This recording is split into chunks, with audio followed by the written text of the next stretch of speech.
Hi everyone, welcome to the roundup of an exciting week of UK boxing. I'm Dave Shroder and I'm looking forward to keeping you up to date with all the action from the other side of the pond on Weighing In with Travis Hartman. It was a big weekend of fights in the UK this week, with both Wasserman and Matchroom putting on shows in England, and two of the UK's most famous fighting families were in action.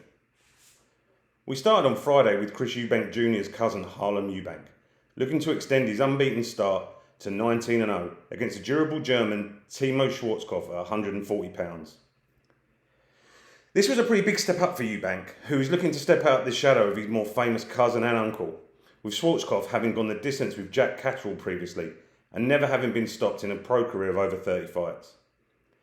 It was a very impressive performance from the least famous of the fighting Eubanks. He scored a knockdown in the 3rd and the 11th just before the fight was stopped in the 11th round. Unsurprisingly though, after the fight, Eubank took to calling out Conor Benn. It's very difficult for me to put into words the depth of public interest of Benn and Eubank Sr. in the UK, especially during the 90s. Nigel and Chris Sr. ruled the super middleweight division, and they were both in some absolute wars. So it makes sense that the next generation fight. But it's definitely much more likely we see Chris Jr. and Conor rather than Harlem. That being said though, there's certainly some excellent fights available at 140 for Harlem. England's other fighting family made an appearance on the undercard, with yet another one of Big John Fury's sons, Roman Fury, having his 3rd pro fight at cruiserweight. I actually have no idea how many more Furys there are waiting to turn pro. Seems like one happens every week, but Roman's story is very similar to Tyson's.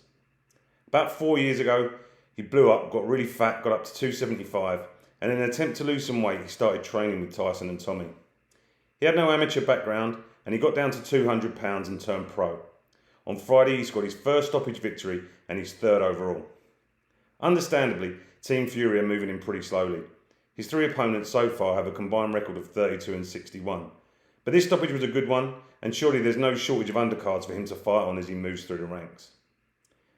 Saturday brought a very underwhelming Matchroom card as they continue their policy of quantity over quality. Highly rated 122-pounder Shabazz Massoud laboured to a split decision victory over Colombian veteran Jose San Martin. There's loads of buzz of high hopes for Massoud.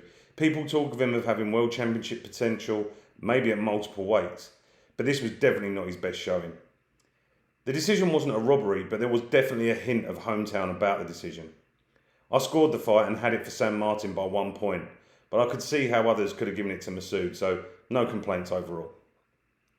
There was, though, an unexpected classic on the undercard, with 2 undefeated 155-pounders putting on an incredible show.